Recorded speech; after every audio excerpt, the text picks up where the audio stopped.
ये जो topic we have studied, what does parliament do. ठीक है, पार्लियामेंट का क्या इंपॉर्टेंट फंक्शन होता है, जिसमें हमने उसके कई तरह के फंक्शंस यहाँ पढ़ा। Legislative function, control of executive and ensuring it's accountability.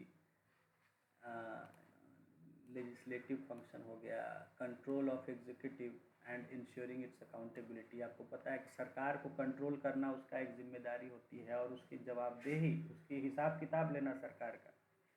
Then financial function है ना, पैसों का, वित्त का कंट्रोल करना, so that the government money spend properly. ये सब इम्पॉर्टेंट फंक्शंस हैं। देन रिप्रेजेंटेशन, यानी लोगों का एक रिप्रेजेंट करना, यानी लोगों के मुद्दे उठाना कलेक्टिव इशू पर गवर्नमेंट के सामने। देन डिबेटिंग फंक्शन, बहस करना मुद्दों पर, जो भी सर लोगों का पक्ष है, विचार विमर्श विमर्श करके कोई डिसीजन लेना। देन कॉन्स्टिट्यूएंट फंक्शन जो है ना, वो समय समय पर संविधान में भी जो है कुछ बदलाव कर सकती है, संविधान कानून बनाने में मदद। फिर इलेक्टोरल फंक्शन हो गया, ठीक है ना, चुनाव से संबंधित, जैसे प्रेसिडेंट का चुनाव, वाइस प्रेसिडेंट का चुनाव। जुडिशियल फंक्शन भी है कि जजेस पर नज़र रखना। तो these are the functions of parliament. ठीक है, इसमें लेजिस्लेटिव फंक्शन हमने शुरू में देखा ना, लेजिस्लेटिव फंक्शन, हाँ, तो making the laws of the country. तो these are the important functions that parliament performs, which it is supposed to do and which is necessary to run a democratic government in the country। तो हमने ये सारी चीज़ें देखी। तो parliament से जुड़ा हुआ आपको कोई क्वेश्चन अगर आता है कि what is the role of parliament, है ना, what is the importance of parliament, ठीक है, तो ये आप लिख सकते हैं। जैसे क्वेश्चन आपका आया हुआ भी है, जैसे क्वेश्चन मैं आपको पढ़ देता हूँ कि देखिए, जैसे ये तो थोड़ा सा ये है कि क्वेश्चन है 67 का, मेंस का है, पेपर सेकंड का, कि the Indian parliament is not a sovereign legislature, it has vast but not unlimited powers, comment on this statement. तो यहाँ पर जो है कि कहीं ना कहीं पार्लियामेंट का एक सॉवरेंटी के बारे में डिस्कस किया है खाली। इसमें पार्लियामेंट का सारा फंक्शंस ये नहीं करना है, बल्कि उसका सॉवरेंटी की मतलब क्या, वो उसके पास अनलिमिटेड पावर्स है कि नहीं है, इनकी चर्चा करना। जैसे ये क्वेश्चन आया हुआ है, हाँ, अनलिमिटेड नहीं है, हाँ हाँ। उसी तरह देखिए और क्वेश्चन है 68 का, मैं आपको पढ़ूँ। 68 का जो है, देखिए 68 में तो आपके राज्यसभा पर पूछा है, वो मैं पढ़ चुका था। उसके बाद देखिए 69 का हम देखते हैं, जो है कि क्वेश्चन है, हाँ नहीं, यहाँ तो फेडरलिज्म पे है, ये कौन सा 69 बिल जो है ये गलत ही लोग करवा रहे हैं, जो हमको, जो हमारा सोच समझ है। अभी उस पर नहीं कुछ कह सकते हैं, मैंने भी उसको ज़्यादा स्टडी नहीं किया है, ऐसे कमेंट नहीं कर सकते हैं। क्योंकि बहुत सारे लोग अपना अपना पोस्ट से रिजाइन दे दिए, जो लोग नेचुरल है कि बहुत बड़ा बिल है प्रभावित करने वाला, तो बहुत से लोग नाराज भी होंगे। लोग के पार्टी में जो है सब रिजाइन कर रहे हैं, सब धरना प्रदर्शन हर जगह हो रहा है इंडिया में। इसका मतलब जरूर कुछ ना कुछ गलत ही है, कुछ ना कुछ तो गलत है। देखिए क्या है कि ये बहुत सेंसिटिव इशू को टच कर रहा है, समझ गए, बहुत सेंसिटिव इशू है, जिस पर लोगों को जानकारी कई बार कम होती है और फैला दिया जाता है बहुत सारा बात अलग। तो उस पर अभी हम कुछ ऐसे नहीं बोले आपको कि उस बिल को मैंने स्टडी नहीं किया, इसलिए नहीं कर सकते हैं। उसको देखना पड़ेगा कि बिल में क्या है एग्जैक्टली, अभी समय नहीं मिल पा रहा है, बोल रहे ना कि फोकस नहीं कर पा रहे हैं कि क्या उस बिल में है।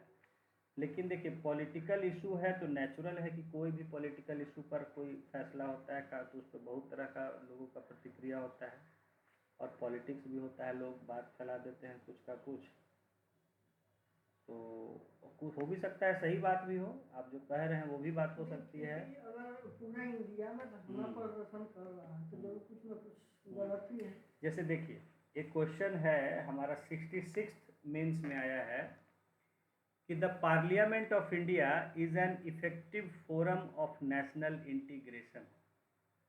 देख पेज नंबर 55 है, हम यहाँ पे देखिए खोल रहे हैं कि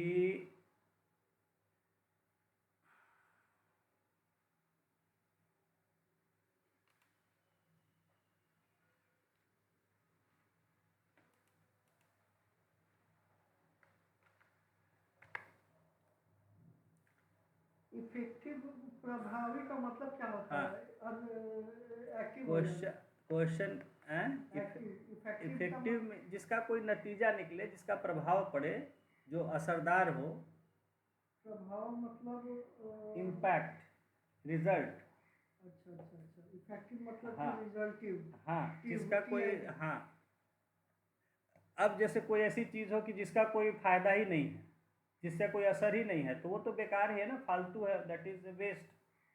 इफेक्टिव का मतलब है जिसका कोई इफेक्ट हो, इफेक्ट से बना effective, which is having effect, positive result. Yes, effective हाँ फोरम हाँ। ऑफ नेशनल देखिए इंटीग्रेशन। क्वेश्चन कह रहा है कि the parliament of India is an effective forum of national integration. कि पार्लियामेंट जो है इंडिया का वो एक इफेक्टिव है, मतलब वास्तव में ऐसा होने वाला फोरम है। मतलब फोरम में कहते हैं एक मंच जहाँ पर बातें डिस्कस किया जाता है, चर्चा किया जाता है, बातें सुनी जाती है, हाँ कही जाती है, उसको फोरम कहते हैं। Forum means a place where things are discussed. Group of people like Congress. नहीं, ग्रुप ऑफ पीपल ही जरूरी नहीं है। फोरम एक मतलब कहते हैं ऐसा जगह है जहाँ या तो लोगों की बात सुनी जाती है या वहाँ पर बातें डिस्कस किया जाता है, उसको हम फोरम कहते हैं। ठीक है, जैसे कंज्यूमर फोरम होता है, तो वहाँ उपभोक्ता जाके अपनी शिकायत कह सकते हैं कि हाँ भाई देखिए हमारे साथ ऐसा हुआ, उनकी बातें सुनी जाती है, उस पर कार्रवाई की जाती है। Forum a place of hearing, a place of hearing, ARING, hearing and discussion, बस सिंपल।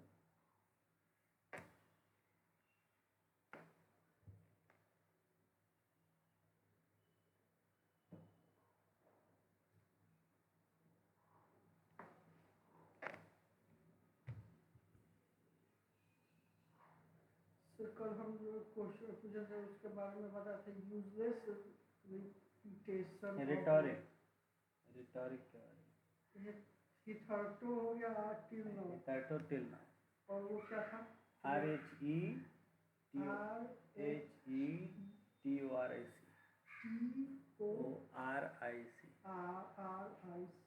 रिटोरिक कहते हैं कोई ऐसा चीज़ की जिसको लोग बार बार दोहराते हैं, ठीक है, जो एक मतलब बोलने का खाली एक माने यूजलेस ही नहीं कह सकते हैं, माने अननेसेसरीली, हाँ यूजलेस भी है, माने जिसको लोग बार बार खाली दोहराते हैं।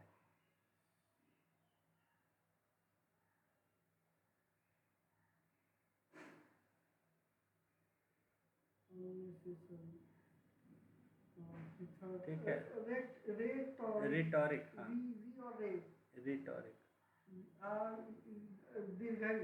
हाँ रेटोरिक या रिटोरिक, तो और टॉ दोनों चलता है, रेटोरिक।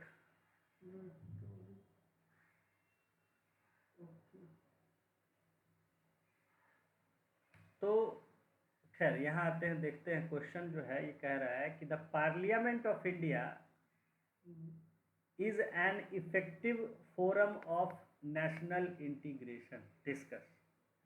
मतलब नेशनल इंटीग्रेशन समझ रहे हैं, देश को एक बनाए रखना, देश की एकता बनाए रखना, ठीक है, मतलब एकीकरण। हाँ हाँ, कि means keeping the country united, keeping the country linked to each other, to linking every part, जिससे सारे जो इसके हिस्से हैं वो जुड़े रहे आपस में, ठीक है।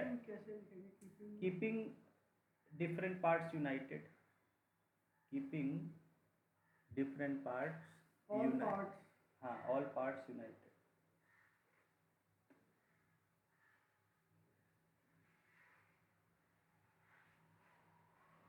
एकीकरण हिंदी में बोलते हैं। इंटीग्रेशन। एकीकरण। जैसे कि पटेल जी ने किया था, सबको हाँ, जोड़ दिया था, ठीक है। इंटीग्रेट किया हाँ, किए थे। तो नेशनल इंटीग्रेशन डे इसीलिए मनाते हैं उनके इस पे, ठीक है। तो integration means to combine, to keep together, ठीक है। इंटीग्रेशन, टू कीप टुगेदर, नीचे वाला। All part united and together भी है। हाँ, And या स्लैश नीचे लिख सकते हैं अलग से, keeping together. plus it is हाँ,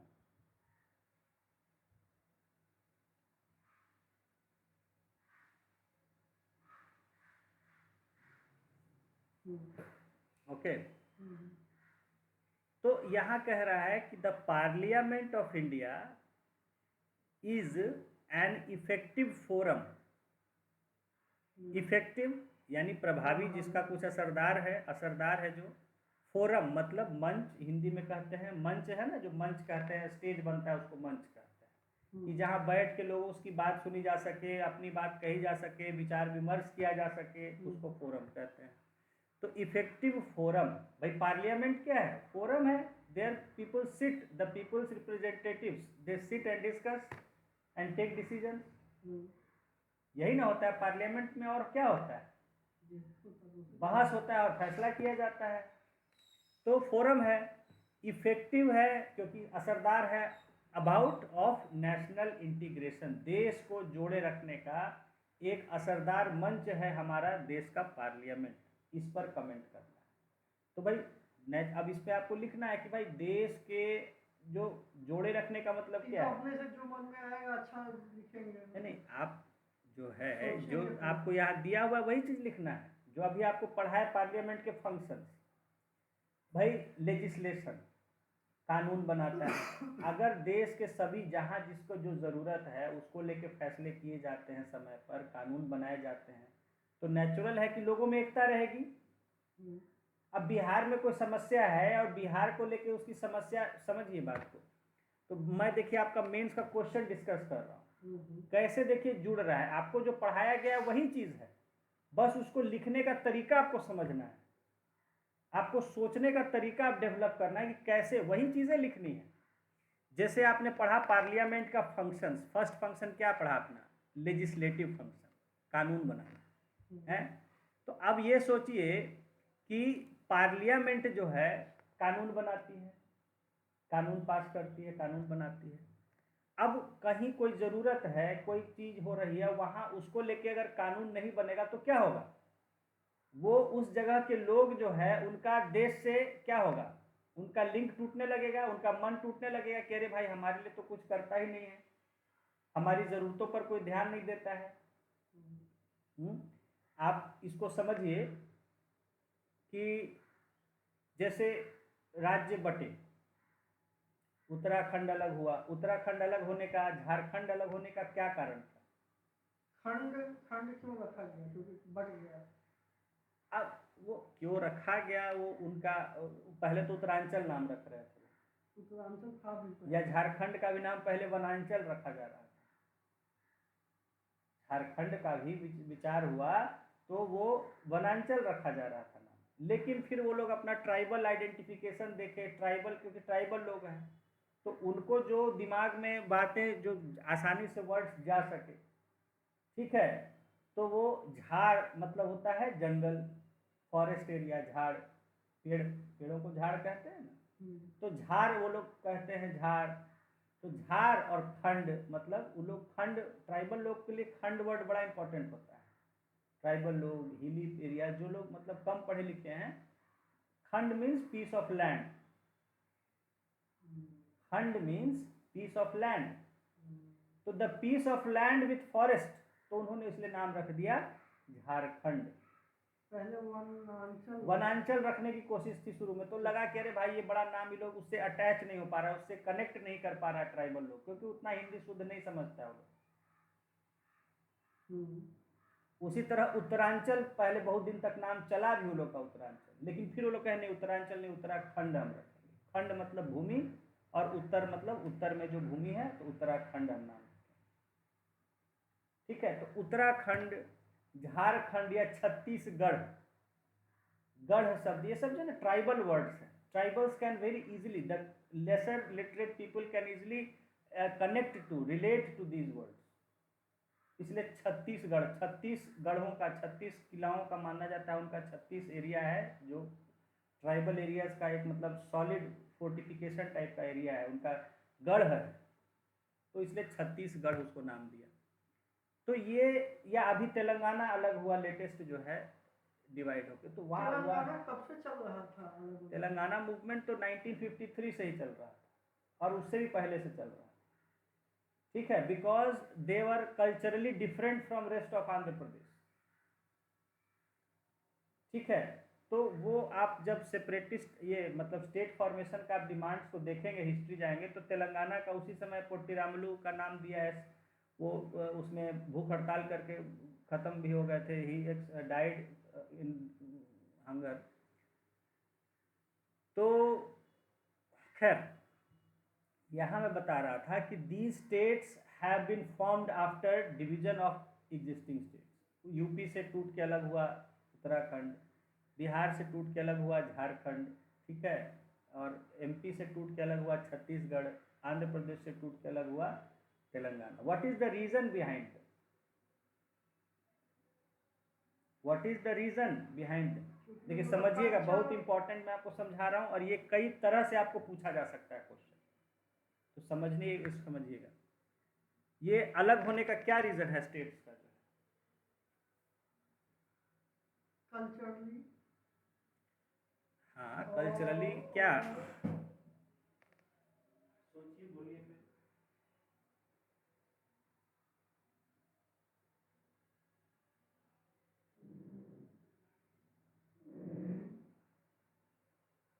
क्यों अलग हुए, क्यों उत्तराखंड अलग हुआ?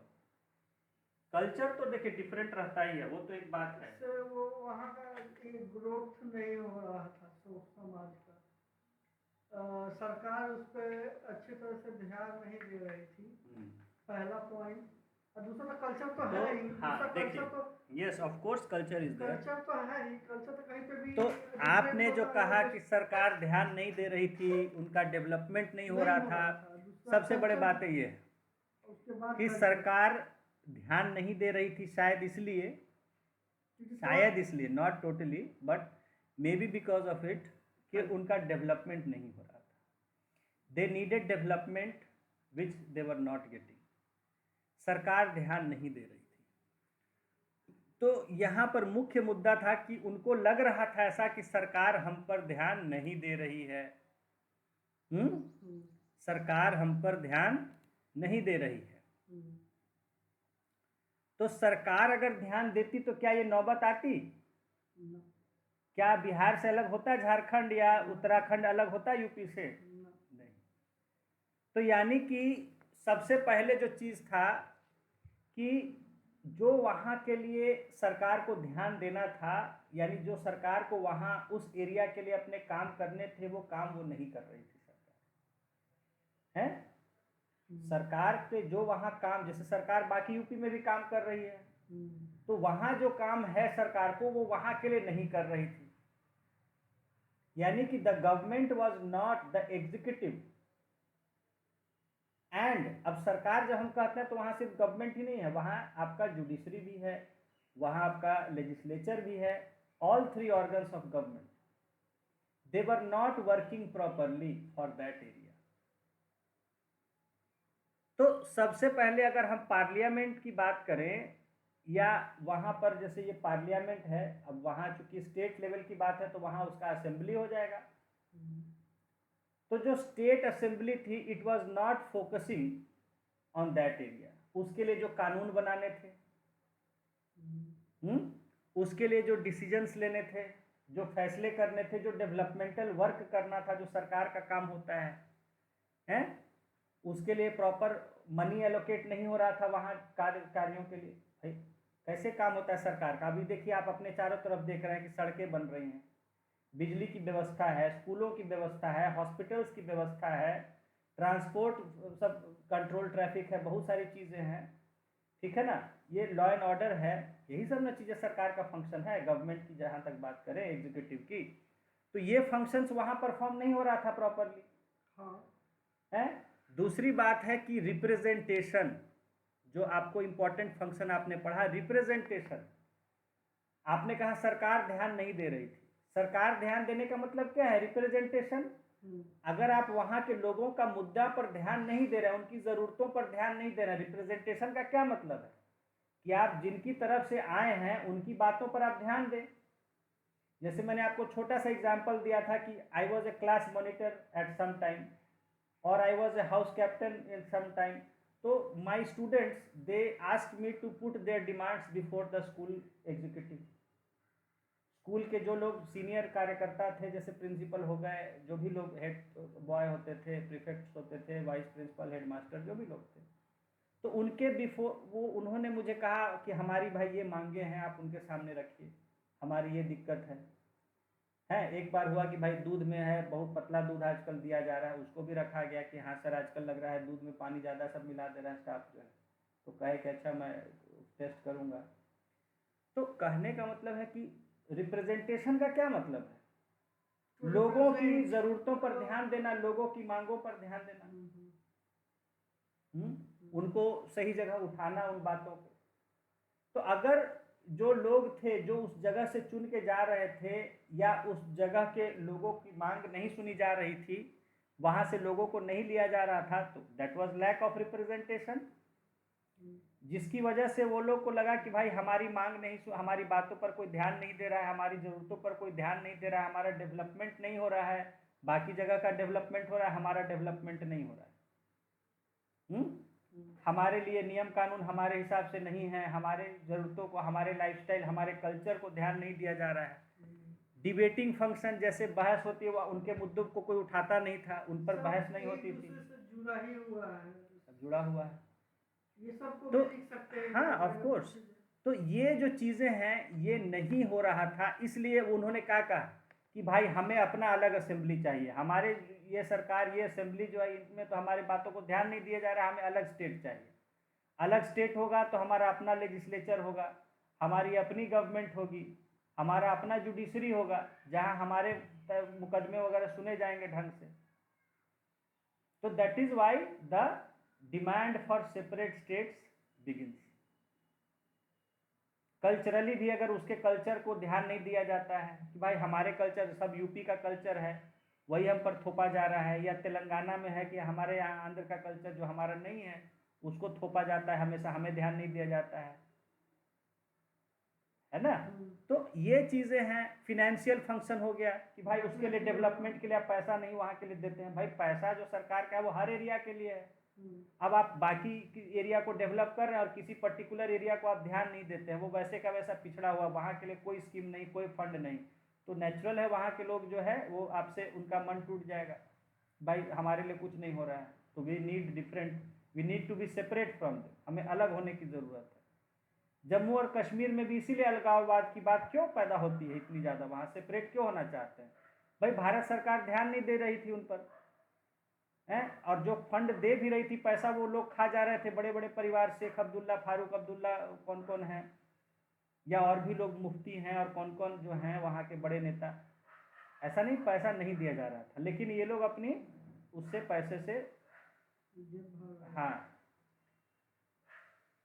तो कहने का मतलब कि गवर्नमेंट के, लेजिस्लेचर के जो फंक्शंस हैं, अगर आप वो फंक्शंस ठीक से करेंगे तो लोग खुश रहेंगे, लोग खुश रहेंगे तो कहेंगे भाई रामराज चल रहा है, क्यों वो अलग होने की बात सोचेंगे?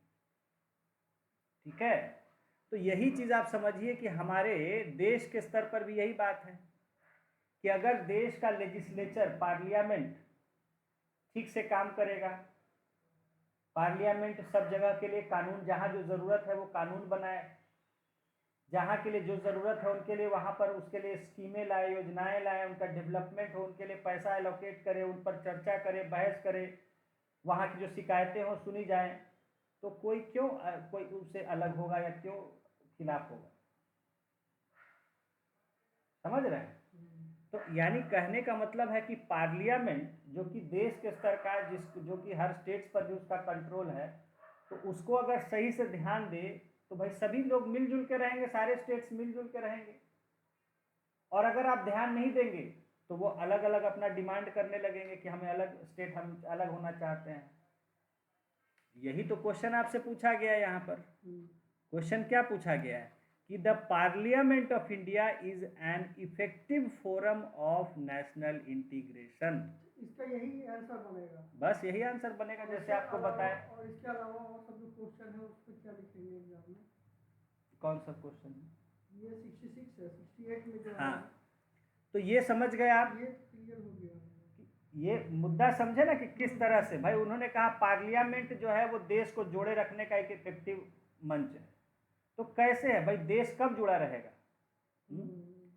और जुड़ा कब रहेगा भाई? एक आप हाँ भाई, सब पर ध्यान, सभी राज्यों, जैसे आपको क्या होता है इसी में है। हाँ, जैसे कि देखिए कई बार होता है कि लोग कहते हैं अरे खाली नॉर्थ के स्टेट्स पर ध्यान दिया जा रहा है, या जहां जहां इनकी सरकार है वहां उन राज्यों में फंड दिया जा रहा है, बाकी राज्यों में फंड नहीं दिया जा रहा है। आज देखिए कि भाई ठीक है, बीजेपी का सरकार है केंद्र में और बहुत से राज्यों में, बहुत से ऐसे राज्य हैं जहां दूसरी पार्टियों की सरकार है, जिसमें अक्सर शिकार होती हैं हमारी ममता दीदी। अभी तक जहां बीजेडी का, पहले बीजू जनता दल का था उड़ीसा, अब वहां भी बीजेपी की गवर्नमेंट बन गई है, वो शिकार होते थे। ठीक है, कर्नाटका जहां कांग्रेस की गवर्नमेंट है तो वहां शिकार होते थे, या राजस्थान हो, ऐसे कुछ राज्य है, केरला हो, तो राजस्थान में बीजेपी का आ गया। हाँ, तो जहां दूसरी पार्टियों की सरकार थी उनको शिकायत रहती थी कि भाई हमारा फंड नहीं रिलीज करते हैं, हमें टाइम पर हमारा ध्यान नहीं देते, हमारे लिए फैसले हमारे खिलाफ करते हैं। तो अगर पार्लियामेंट सबको ध्यान देगी तो कोई क्यों खिलाफ होगा पार्लिया, या क्यों देश के अलग होगा? में सब जुड़ के रहना चाहेंगे प्रॉपरली। तो वही तो कहा जा रहा है, क्वेश्चन यही आपसे पूछा जा रहा है कि parliament is an effective forum of national integration. देश को अगर हमें जोड़ के रखना है, देश को अगर हमें प्रॉपरली डेवलप करना है, एकता बनाए रखना है, तो उसका प्रॉपर जो है वो, तो अगर आप पार्लियामेंट में सबको अब पता चला आप दूसरे साउथ के लोगों को बोलने का मौका नहीं देते हैं, या लैंग्वेज, अब जैसे अभी लैंग्वेज इशू देखिए, मैं आपको अभी जोड़ दे रहा हूँ सामने से, अभी करंट से आपको देखिए जोड़ दे रहा हूँ। अभी लैंग्वेज इशू चला हुआ है, भाषाई राजनीति पर, तमिलनाडु के सीएम स्टालिन पर अब अभी लैंग्वेज का पॉलिटिक्स चल रहा है। देखिए एकदम सामने आ गया करंट, समझिए बहुत बड़ा एग्जांपल है। नेशनल एजुकेशन पॉलिसी को लेके अभी बहस चल रही है, तो उसको साउथ के स्टेट्स कह रहे हैं कि हम पर हिंदी थोपने का कोशिश कर रहा है भारत का पार्लियामेंट जो है, भारत का सरकार जो है। भाई हम साउथ के स्टेट हैं, हमारा अपना लैंग्वेज है, हम उसको डेवलप करना चाहते हैं, हम पर आप क्यों हिंदी को थोप रहे हैं? हम तो हिंदी से पुरानी भाषा हमारी अपनी है। तो ये कहां से थोपा जा रहा है? Through the parliament and union government. तो अगर पार्लियामेंट में, क्योंकि ये नेशनल एजुकेशन पॉलिसी गवर्नमेंट की जो आई, तो उस पर बहस हो सकती थी पार्लियामेंट में। भाई वो गवर्नमेंट का इनिशिएटिव है, लेकिन उस पर पार्लियामेंट कंट्रोल कर सकता था ना। वो पास हो गया, इसका मतलब पार्लियामेंट ने उसको अलाउ कर दिया। सरकार कोई अपना ला रहा है कदम, कोई अपना कानून ला रहा है, कोई फैसला आ रहा है और उसको पार्लियामेंट नहीं, इसका मतलब पार्लियामेंट का उसको अप्रूवल है।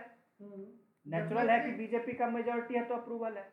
तो कहीं ना कहीं इसमें पार्लियामेंट की ही खामी है ना, कि वो ध्यान नहीं दिया इस बात पे कि साउथ के स्टेट्स हैं, उनका अपना वो इशू है, ध्यान देना चाहिए उसको। तो यहाँ जो लोग, तो ये जो चल रहा है अभी, एक अपोजिशन चल रहा है साउथ के स्टेट्स का और यूनियन गवर्नमेंट या पार्लियामेंट। तो ये समझिए पार्लियामेंट का ही ना मसला है। जो नेशनल एजुकेशन पॉलिसी, देश के लिए एजुकेशन पॉलिसी आई, उस पर प्रॉपर वहाँ डिसीजन लेना चाहिए था पार्लियामेंट में, उस पर प्रॉपर डिस्कशन होना चाहिए था, उसमें साउथ के भी जो भी लोग हैं गवर्नमेंट में उनका व्यूज लेना चाहिए था। लेकिन हो सकता है कि बीजेपी अपना मेजॉरिटी का फायदा इस्तेमाल कर रही है अपनी सोच को थोपने में। तो ये भी पार्लियामेंट का ही इशू है। देखिए अभी इसी पर सवाल देखिए आया हुआ है, जो सवाल अभी हम डिस्कस कर रहे हैं वो इसी पर है। नेशनल इंटीग्रेशन की हम बात कर रहे हैं, देश के एकता की बात कर रहे हैं।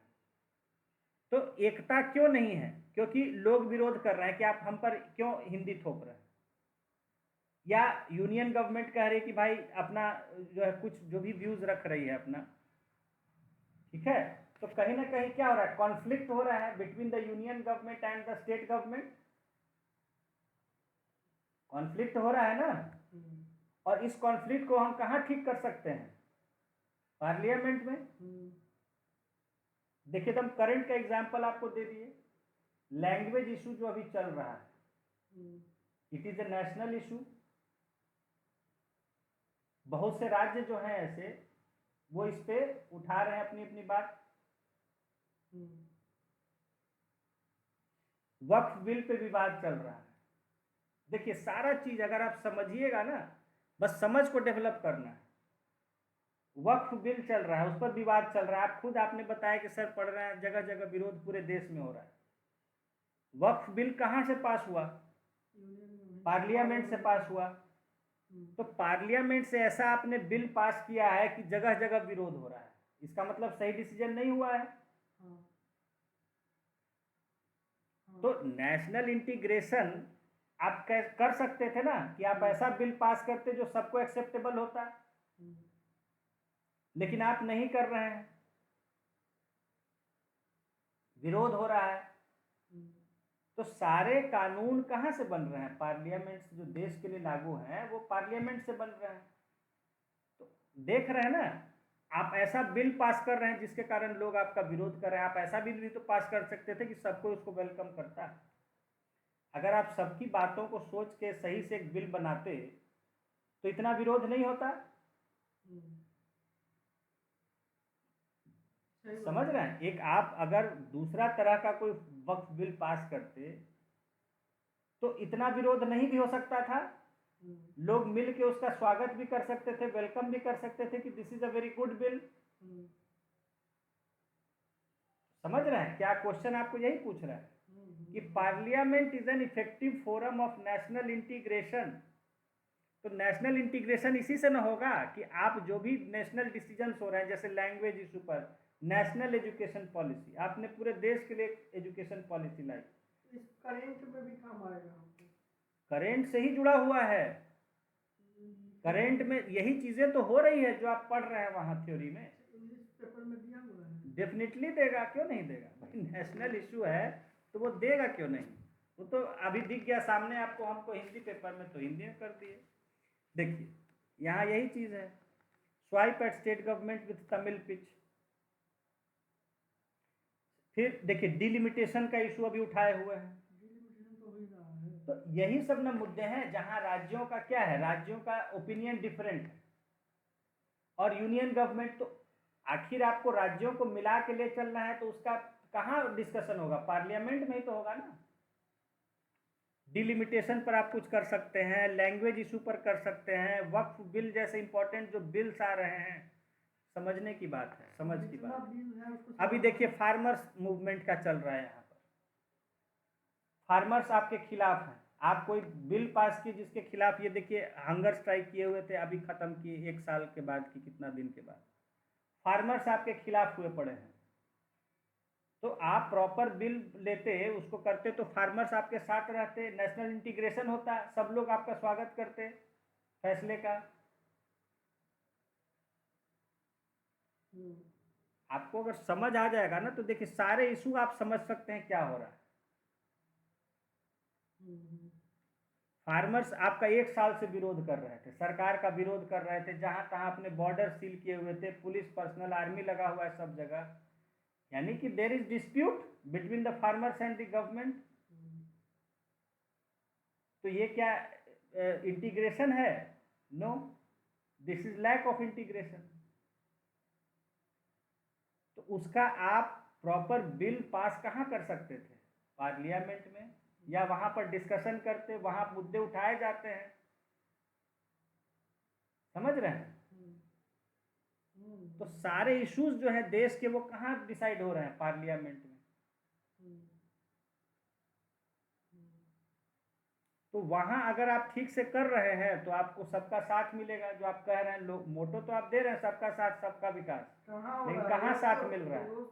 कभी मजदूर आपके खिलाफ हो जाते हैं, कभी किसान आपके खिलाफ हो जाते हैं, कभी राज्य सरकार आपके खिलाफ हो जा रहे हैं। यही तो मैं आपको करंट में दिखा रहा हूं। अभी डिलिमिटेशन इशू आया हुआ है सामने, इसको भी कहाँ तय करना है? इसको भी पार्लियामेंट में ही करना है। इससे पहले रिजर्वेशन का बहस चल रहा था, उसको भी आपने कहाँ से? आपने पास किया, लोग उसका स्वागत भी किए, आपने रिजर्वेशन एक्सटेंड कर दिया, एंग्लो इंडियन वाला खत्म कर दिया, विमेंस रिजर्वेशन आपने दिया। चलिए ये तो ठीक है। तो वही हम कह रहे हैं कि आपने किया तो लोग स्वागत किए ना, सबको एक्सेप्ट किया विमेंस रिजर्वेशन को। यही मैं आपको समझा रहा हूँ कि देखिए करंट से सारा इश्यूज जो है वो पार्लियामेंट में ही हो रहा है सब कुछ। पार्लियामेंट कब तक चलेगा? पार्लियामेंट सेशन अभी तो ये हो गया, खत्म हो गया अभी। खत्म हो हाँ, गया? सेशन खत्म हो गया, बस वही बिल पास हुआ, वक्त बिल उन्होंने, उसके बाद वो खत्म हो गया सेशन लोकसभा। चलिए जितना भी हुआ है हाँ, अब उसके बाद चूंकि वो सेशन हो गया, अब उस पर बहस चलेगी, देश भर में जो भी होगा होना होगा होगा।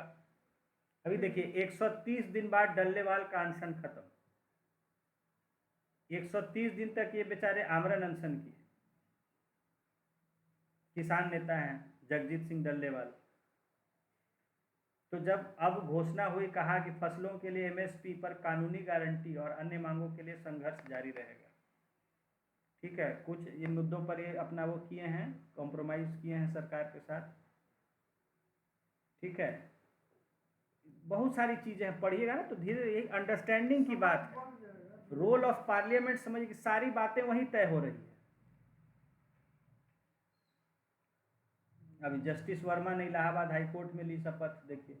अच्छा, वो चेंज कर दिया गया है, चेंज हो गया वो, इसका मतलब पुराना वाला जो जज था उस पर कार्रवाई चल रहा था। इलाहाबाद हाई कोर्ट ने चीफ जस्टिस को पत्र लिखकर दिल्ली में कैश कांड को लेकर चर्चित जस्टिस यशवंत वर्मा के शपथ ग्रहण हो जाने का विरोध किया है। अच्छा, हाई कोर्ट बार एसोसिएशन के सचिव की तरफ से जस्टिस को शपथ ग्रहण करने से पूर्व बार कोई जानकारी नहीं दी गई, शपथ ग्रहण होने की भनक नहीं लगी। सब खिलाफ कर रहा है बार एसोसिएशन जो है इनका शपथ ग्रहण का। अच्छा, ये अभी यही है? हाँ, यही है। हाईकोर्ट के सचिव ने चीफ जस्टिस को भेजे पत्र में कहा, उन्हें बताया यहाँ तक कि हाईकोर्ट के अधिकांश जजों को भी शपथ ग्रहण की सूचना नहीं दी गई, चुपचाप करा दिया है, ज़्यादा वो नहीं करना चाह रहा है।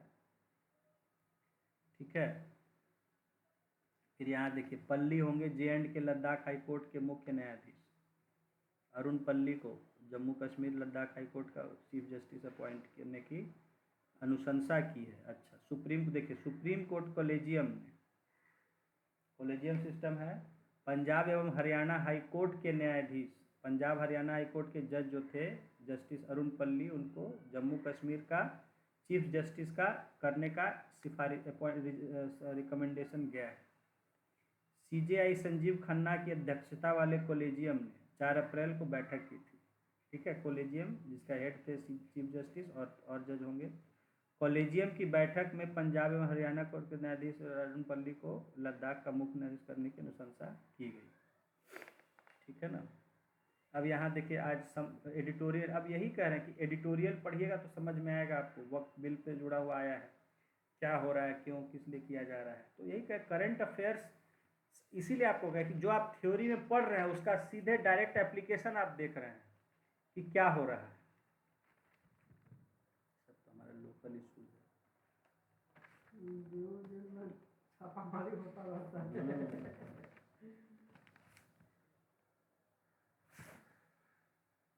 देखिए कॉलेजियम प्रणाली को बदलने का समय आ गया, अश्विनी कुमार कह रहे हैं। ठीक है, कि कांग्रेस के ये लॉ मिनिस्टर थे, तो इनका कहना है कि कॉलेजियम सिस्टम को चेंज करने की बात आ गई है। देखिए अब यहाँ इस पर भी आप पढ़ सकते हैं। अच्छा, इन्होंने उस पर वो रखा है, बात रखा है। वक्फ बोर्ड पर नियंत्रण नहीं चाहती सरकार, वक्फ बोर्ड को लेके सब अपना अपना व्यूज रख रहे हैं। देश में अब तक अग्रणी वैश्विक विश्वविद्यालय के परिसर नहीं है। वक्फ बिल की वैधता इसमें केस किया गया है सुप्रीम कोर्ट में।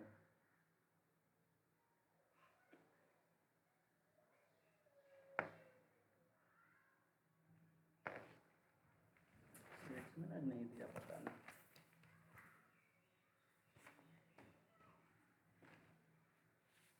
खैर उसको ऑनलाइन तो है ही, देख लीजिएगा। ठीक है, तो क्वेश्चन आप समझ गए। 68 में, हाँ 68 में क्या पूछा हुआ है? 68 में ये तो किसका है, 66 का था। ठीक है ना। 68 में जो है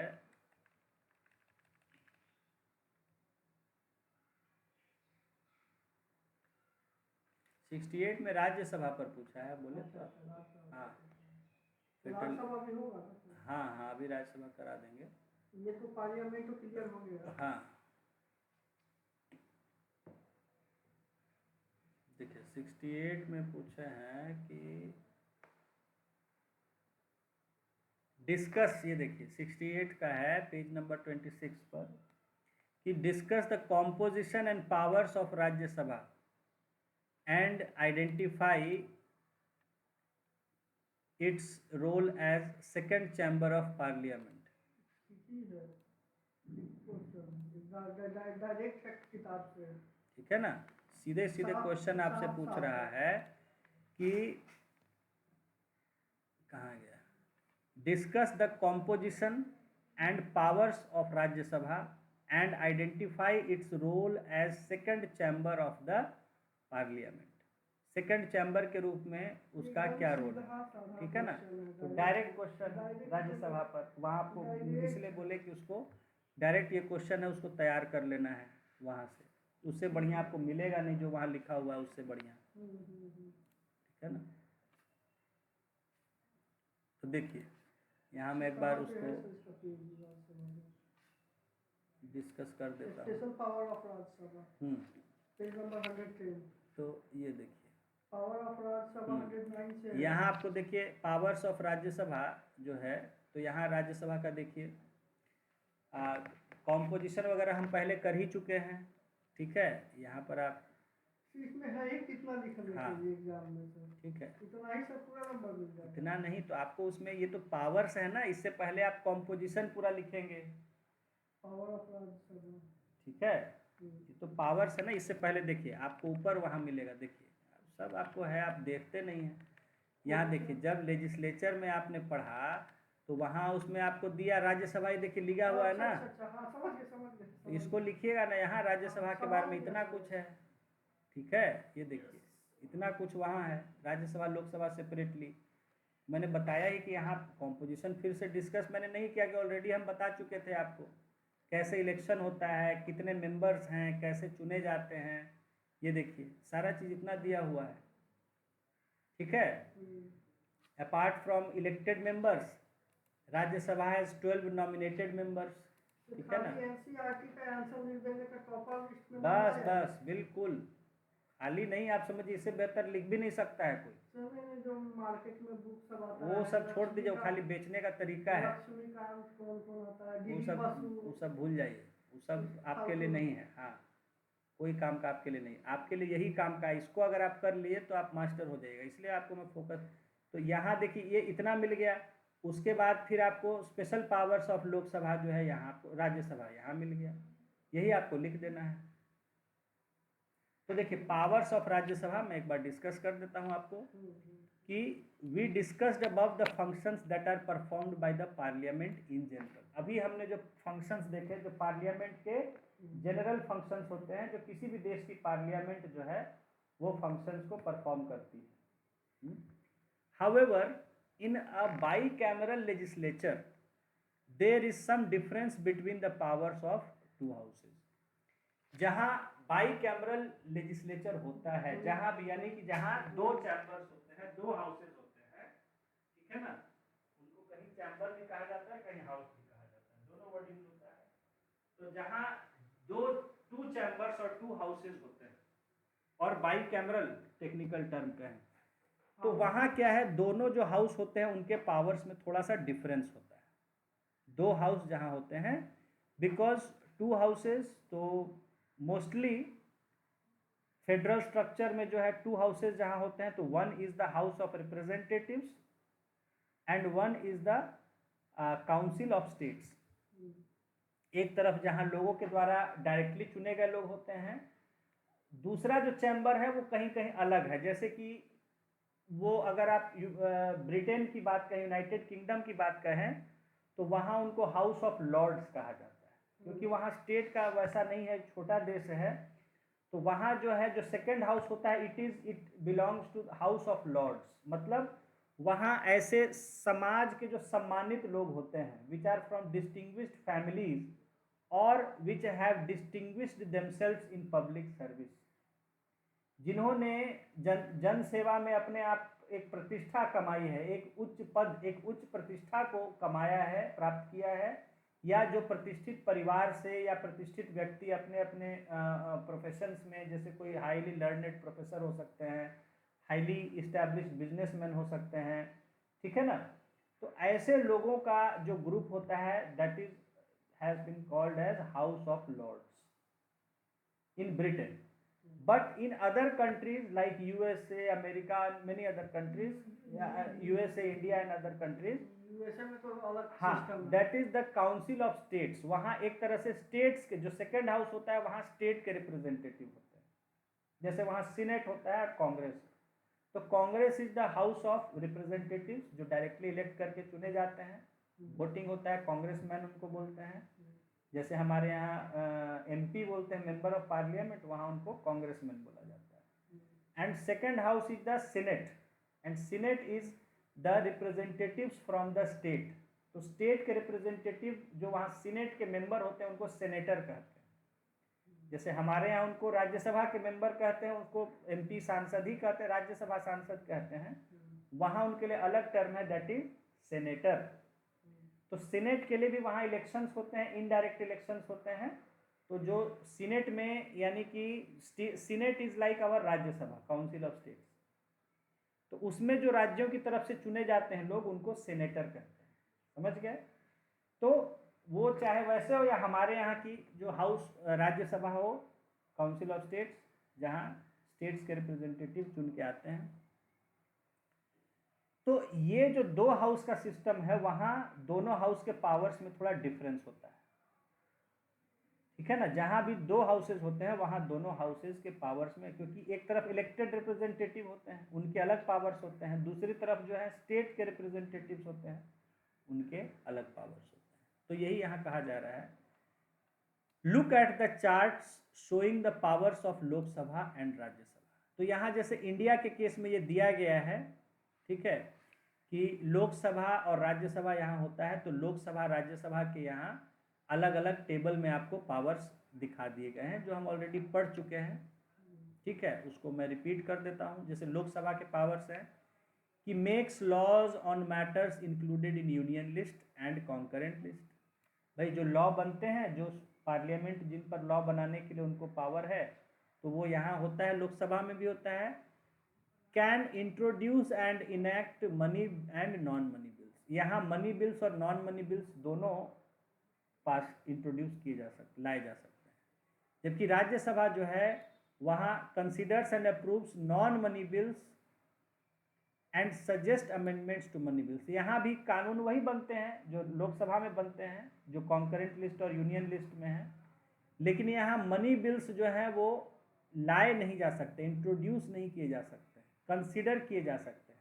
समझ गए. देखिए वर्ड्स का सिलेक्शन देखिए, यहाँ है कैन इंट्रोड्यूस एंड इनैक्ट, उसको पास करके कर सकता है. लेकिन यहाँ इंट्रोड्यूस वर्ड नहीं, यहाँ कंसिडर है, यानी उस पर विचार कर सकता है. And approve non money bills, non money bills को विचार कर सकता है, ला भी सकता है, अप्रूव भी कर सकता है. And suggest amendments to money, money bill पर सिर्फ अमेंडमेंट वो कर सजेस्ट कर सकता है, उसको न तो पास वहाँ ला सकता है, न उसको रोक सकता है.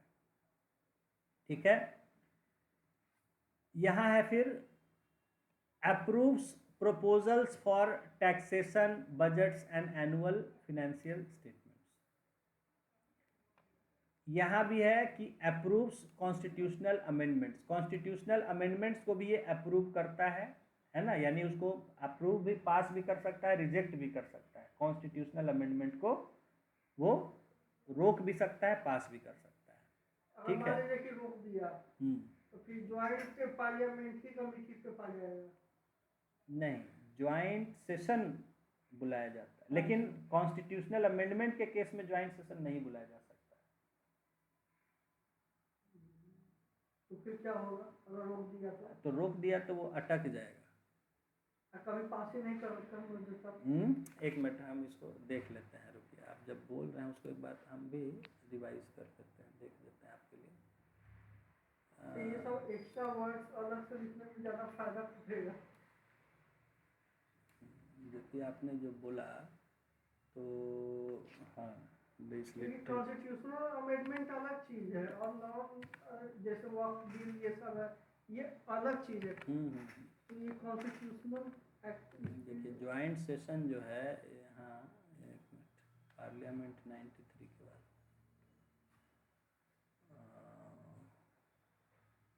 ज्वाइंट सिटिंग 108 है ना, 108 में है।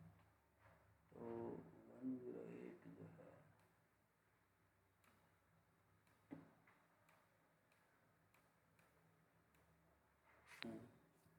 देखिए ज्वाइंट सेशन किस केस में 108 है।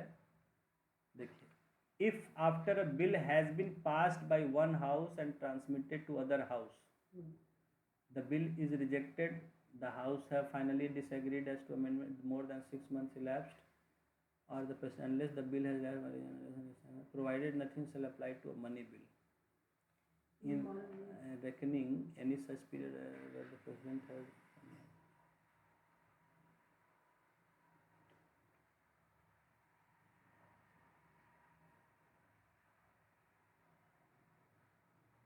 नहीं, ठीक है, उसमें भी ज्वाइंट सिटिंग हो सकता है। कॉन्स्टिट्यूशनल अमेंडमेंट में भी ज्वाइंट सिटिंग होता है, मनी बिल के लिए नहीं होता है। और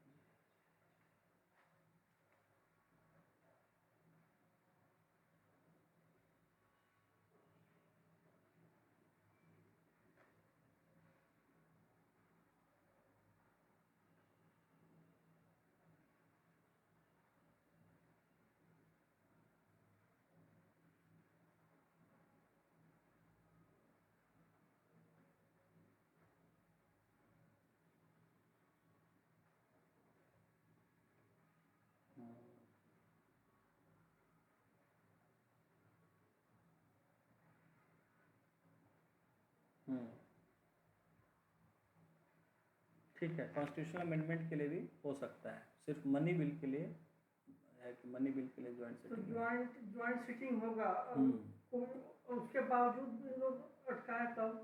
कौन अटकाए?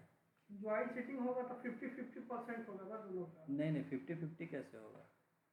ज्वाइंट सिटिंग होगा तो इसीलिए ना, ज्वाइंट सिटिंग जहाँ है तो राज्यसभा का मेंबरशिप कम है ना, 250 ही मेंबर्स हैं। और लोकसभा में तो 500 कुछ मेंबर्स हैं, 550 के लगभग मानिए। तो नेचुरल है कि अगर उसका ज्वाइंट सिटिंग हुआ तो उसका संख्या भारी पड़ सकता है।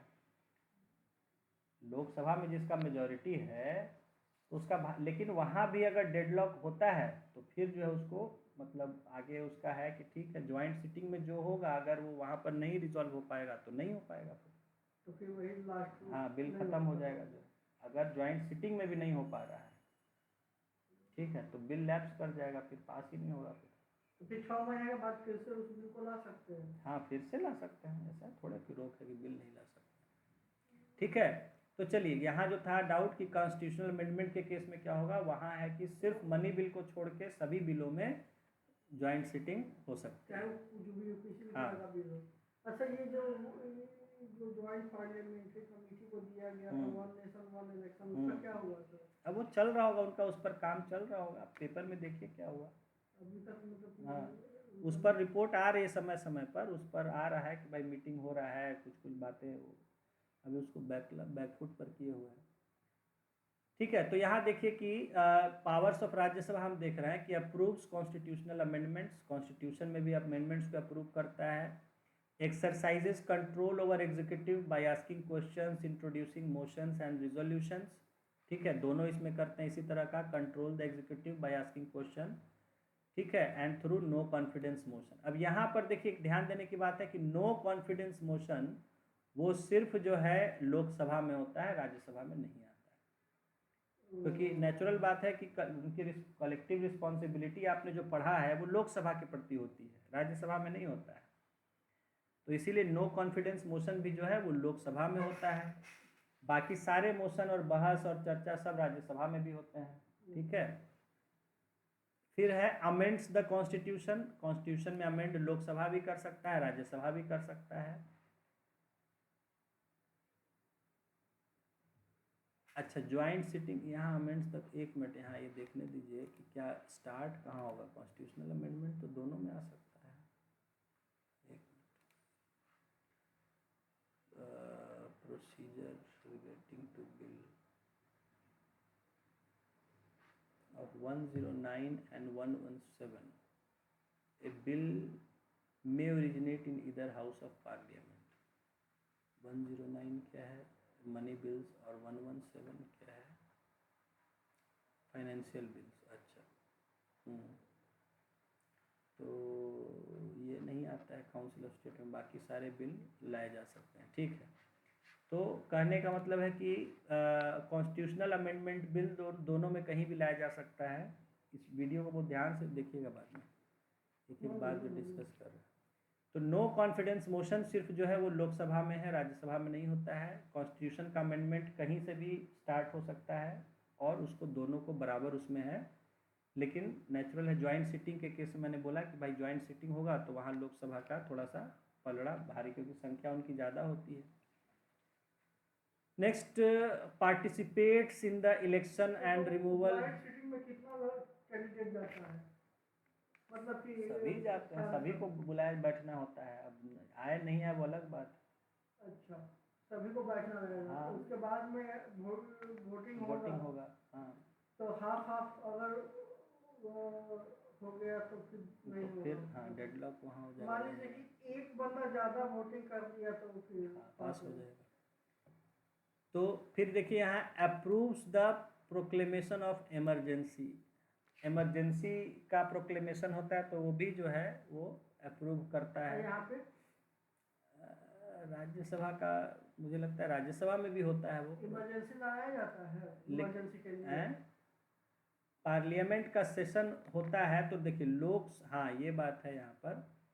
जैसे इमरजेंसी राज्यसभा का तो आप जानते हैं कि राज्यसभा जो है वो कभी ख़त्म उसका सेशन नहीं होता है, खाली उसका बीच में रिसेस होता है। लोकसभा जो है वो जैसे आप जानते हैं कि Rajya Sabha is a permanent house, वो कभी डिज़ोल्व नहीं होता है राज्यसभा, जबकि लोकसभा डिज़ोल्व भी हो जाता है। नेचुरल 5 ईयर्स के बाद ख़त्म हो जाता है या उससे पहले भी हो सकता है। तो लोकसभा जो है वो 5 ईयर की बॉडी होती है maximum. Rajya Sabha is a permanent house ही, जब से शुरू हुआ आज़ादी के समय कॉन्स्टिट्यूशन के बाद से, तब से अभी तक राज्यसभा एक कंटिन्यूअस चल रहा है, तो सिर्फ उसका मेंबर्स चेंज होते रहते हैं। तो हाँ, सेशन दोनों का जब बुलाया जाता है या सेशन खत्म हो जाता है तो फिर उनका कामकाज रुक जाता है। तो यहाँ है कि approves the proclamation of emergency, ये स्पेशल पावर लोकसभा का है। यहाँ पे राज्यसभा में नहीं जाता है वो बिल इमरजेंसी का। नहीं, इमरजेंसी का बिल नहीं, प्रोक्लेमेशन की बात कर रहा है। जो प्रेसिडेंट प्रोक्लेम करते हैं इमरजेंसी, बिल थोड़े होता है वो बाई कहते हैं उसको क्या, प्रोक्लेमेशन ऑफ इमरजेंसी। ये क्या बोलते हैं उसको, देखिए वर्ड मुंह में नहीं आ रहा, अरे क्या कहते हैं उसको जी,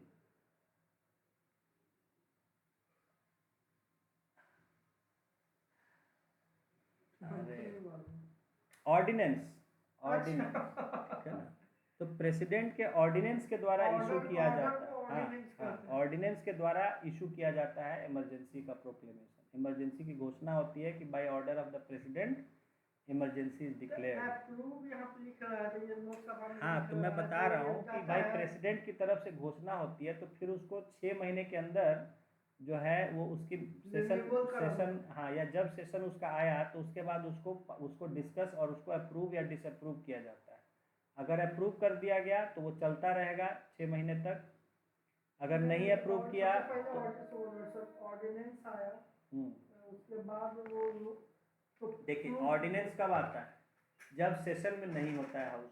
अगर हाउस सेशन में है तो वहीं से उसके लिए कानून बन जाएगा।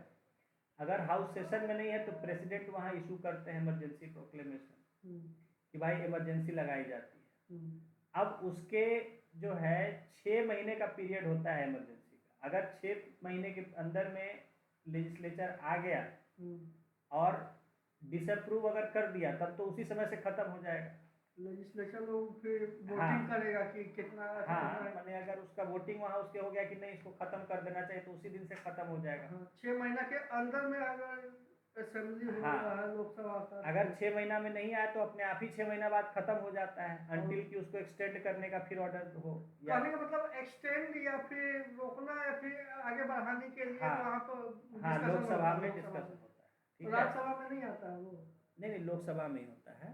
राज्यसभा में नहीं इमरजेंसी का नहीं वोटिंग नहीं होता नहीं, है, तो केवल लोकसभा में है। हाँ, तो ये अप्रूवल होता है प्रोक्लेमेशन ऑफ इमरजेंसी। पहले कितना साल का होता था इमरजेंसी लगता था? ये पहले था कि साल 6 महीने वाला क्लॉज था, लेकिन वहाँ पर कुछ था, चेंजेस था, उसमें बदला गया। अब एग्जैक्टली अभी तो साल का बात नहीं है उसमें, जो था वहाँ पर कि जो प्रेसिडेंट को जो बाइंड इन्होंने कर दिया ना, पहले था कि प्रेसिडेंट बाइंड नहीं था, वो जो अपना उसका मन था वो कर सकता था भाई, ठीक है। उसमें अब बताएंगे आपको, उसमें हम लोग अमेंडमेंट अभी आगे देखेंगे ना, उस समय डिस्कशन करेंगे उसको। अभी हम लोग यहाँ देख रहे हैं राज्यसभा का स्पेशल पावर्स, फिर हम लोग डिविएट कर जाएंगे टॉपिक से अभी। तो यहाँ पर है कि जब इशू होता है प्रोक्लेमेशन इमरजेंसी का, उसको अप्रूव करने का काम किसके जिम्मेदारी है? लोकसभा की, ठीक है।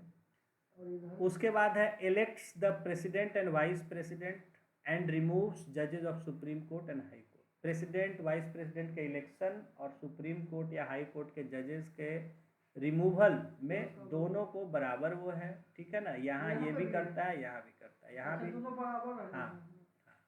वाइस प्रेसिडेंट को हटाने का जो है वो सिर्फ राज्यसभा में ही शुरू होता है, इनिशिएट होता है, क्योंकि वाइस प्रेसिडेंट चेयरमैन है राज्यसभा का।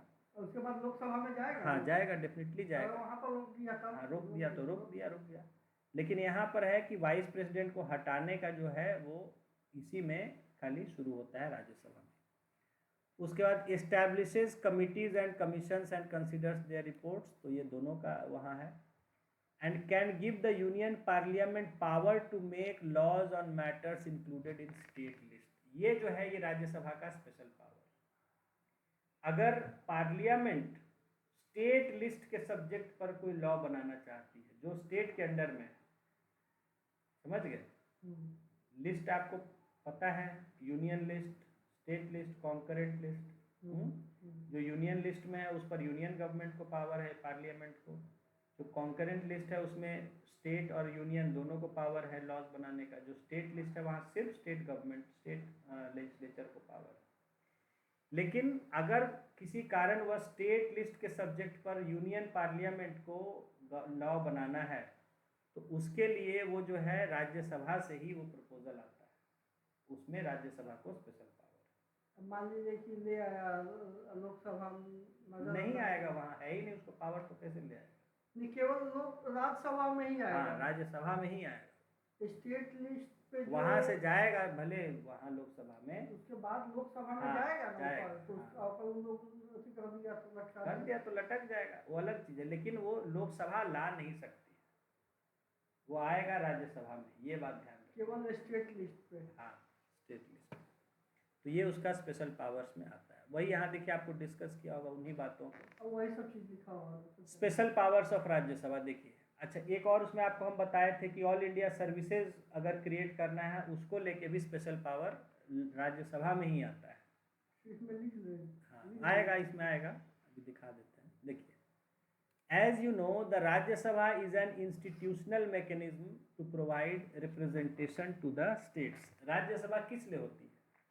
काउंसिल ऑफ स्टेट किस लिए? ताकि स्टेट्स का व्यूज को भी पार्लियामेंट में हम जगह दें, पार्लियामेंट में उनके मुद्दे भी ध्यान दिए जाएं, स्टेट्स के इश्यूज क्या है, उनके ओपिनियन क्या है। पूरा स्टेट सबका पावर ही रखे हुआ है। मतलब कि स्टेट के लिस्ट में जो जो चीज़ है वही सब में डिस्कशन होगा। नहीं नहीं नहीं,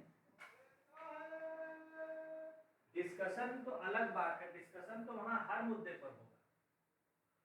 देखिए आपने डिस्कशन और बिल तो हर मतलब जो भी यूनियन गवर्नमेंट के लिस्ट में है उन सब पे होगा भाई। नेचुरल है, जो पावर पार्लियामेंट को रहेगा उन्हीं मुद्दों पर ना होगा। जिसमें उसको पावर ही नहीं है उस पर कैसे करेगा? समझे? पार्लियामेंट में किन मुद्दों का डिस्कशन होगा? जिन मुद्दों पर पार्लियामेंट को पावर है उन्हीं पर न होगा। और दोनों ही पार्लियामेंट के ही पार्ट हैं, चाहे लोकसभा हो चाहे राज्यसभा। यहाँ भी ऊपर आपने देखा कि जो अगर कानून ऐसे विषयों पर बनाने की बात है जो राज्यों के कंट्रोल में है, जो लिस्ट है ना, जो स्टेट लिस्ट में, हाँ जो स्टेट लिस्ट में सब्जेक्ट है उस पर देखिए पार्लियामेंट नहीं बना सकती है कानून, वो स्टेट को दिया गया है। भाई पार्लियामेंट के लिए यूनियन लिस्ट है, दोनों का जहाँ कंबाइंड है वो कॉन्करेंट है, तो दोनों का पावर, दोनों उसमें बना सकता है। लेकिन जब जो स्टेट लिस्ट है उस पर सिर्फ स्टेट लेजिस्लेचर को उसमें अधिकार है। हाँ। लेकिन किसी वजह से जो स्टेट्स को दिया गया सब्जेक्ट उस पर सेंटर यानी पार्लियामेंट को कानून बनाना पड़े किसी वजह से। समझ गए? मान लीजिए कि अब कई स्टेट्स में वो कानून बनाना है और वो क्योंकि अलग अलग स्टेट का अलग अलग हो जाएगा, इसलिए चाहते हैं कि भाई पार्लियामेंट ही उस पर कानून बना दे जो सभी स्टेट्स पर लागू हो। मान लीजिए ऐसा केस उभरता है, तो ऐसा अगर केस उभरे कि जहाँ की स्टेट लिस्ट के सब्जेक्ट पर पार्लियामेंट को कानून बनाना है, तो उसका बिल पहले राज्यसभा में ही लाया जा सकता है। राज्यसभा लाएगी और तब वो राज्यसभा पास करेगी तो जाएगा लोकसभा में, वहाँ जो जैसा होगा वैसा काम होगा। अगर लोकसभा पास करती है तो बन जाएगा, नहीं पास करेगी तो रुक जाएगा। ये ज्वाइंट सीटिंग जो हो, समझ गए? हाँ, बाकी जो यूनियन गवर्नमेंट यूनियन पार्लियामेंट के जो भी मैटर्स हैं वो तो डिस्कस होता ही है राज्यसभा में या लोकसभा में। तो पार्लियामेंट है तो वहाँ डिस्कस होगा जो भी है। अब यहाँ देखिए कह रहा है कि राज्यसभा किस लिए बनाया गया है, राज्यसभा होता क्यों है? क्योंकि यूनियन जहाँ, क्योंकि आपने पूरे देश का कंट्रोल अपने हाथ में रखा हुआ है पार्लियामेंट या यूनियन गवर्नमेंट, और उसमें आपने फेडरल स्ट्रक्चर अडॉप्ट किया। आपने कहा कि भाई स्टेट्स को भी हम पूरा अपना अधिकार देंगे, स्टेट के मामलों में दखल नहीं देंगे, और लेकिन आपने सारे मामले अपने हाथ में रखे हुए हैं, तो स्टेट्स का भी तो बात सुना जाना चाहिए ना। आप पूरे देश के लिए कैसा फैसला कर सकते हैं अगर स्टेट का बात नहीं सुने तो किसी भी मसले पर जो देश का हित का मसला है, जो देश के लिए इम्पोर्टेंट इशू है, उस पर स्टेट्स का भी क्या ओपिनियन है लिया जाना चाहिए। तो इसके लिए ही रहा है काउंसिल ऑफ स्टेट्स, कि जहां स्टेट्स की तरफ से रिप्रेजेंटेटिव्स चुन के आएंगे और वो स्टेट्स का बात को उठाएंगे वहां पर। समझ में आई बात? यही कहा जा रहा है कि the Rajya Sabha is an institutional mechanism, ये तरीका है to provide representation to the states, ताकि स्टेट्स को भी वहाँ उनका सुनवाई किया जाए, उनकी बातों को ध्यान दिया जाए। Its purpose is to protect the powers of the states. Rajya Sabha का पर्पज क्या है कि राज्यों की शक्ति को बचा के रखा जाए, राज्यों में ज़्यादा ये लोग दखल नहीं दे या राज्यों की शक्ति को कम न कर दें, उसकी शक्ति छीन न लें, उसके अधिकार को छीन नहीं लें। Therefore any matter that affects the states must be referred to it for its consent and approval. तो इसीलिए राज्यों से जुड़ा हुआ कोई भी मसला हो तो वो राज्यसभा में मने वो उस पर विचार होना ही चाहिए, पास होना चाहिए, तभी वो पास हो पाएगा। इसके लिए ही राज्यसभा रखी गई है, नाम ही रख दिया है Rajya Sabha. Thus, if the Union Parliament wishes to remove a matter from the state list, मान लीजिए यूनियन पार्लियामेंट चाहती है कि स्टेट लिस्ट से हम एक मैटर को हटा के यूनियन लिस्ट में डाल दें, तो ये तो आप स्टेट्स के पावर्स में छेड़खानी कर रहे हैं ना। ये कह रहा है कि wishes to remove a matter from state list over which only the state legislature can make. State list का डेफिनेशन यहाँ दिया है कि list subjects over which only state can make law to either the union list और concurrent list in the interest of the nation.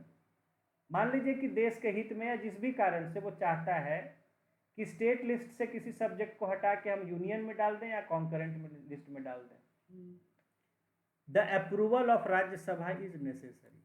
तो उसके लिए राज्यसभा का अप्रूवल जरूरी है, ताकि राज्यों की शक्तियों को आप गलत तरीके से उसको छीन नहीं ले। मान लीजिए कि वहाँ पर ही बदमाशी करने लगा राज्यसभा में, तो क्या करने लगा तो क्या करेगा फिर? पास हो जाएगा। तो इसीलिए तो राज्यसभा में सब लोग अपने अपने पार्टी चुन के भेजते हैं ना, ठीक है ना।